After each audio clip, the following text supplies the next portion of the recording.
اليوم 8:30 نسوي شيء جديد. هذا هو البخاري، هذا معبوش الباذنجان، هذا الصوص السبايسي من الفلفل الاخضر الحار، هذا اللبن والخيار. 8:30 افتح بيدك. شوفوا لي هذه الطريقه راح يوصلكم. تلزمون القطعه تخلوها هنا وتجون على الفلفل الحار شويه، هو الصوص مالته تسوي له هيجي وتقولون بسم الله.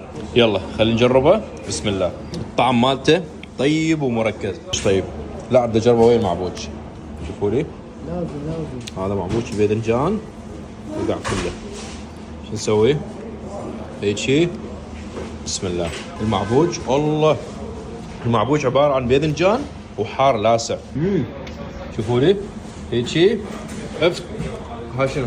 راح دايج كلش طيب الى درجه، فالطعم كلش مميز، والدجاج ما شاء الله ما بقى من عنده شيء.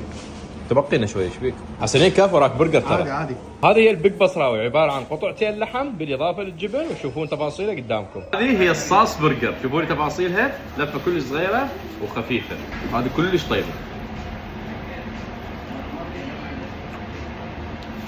كلش طيبه. وضع المشويات مالتها 8:30 موجودين من الساعه 12 الظهر للساعه 5 الفجر. مكانه بالمنصور بشارع سهام العبيدي مجاور لوكاس كافيه.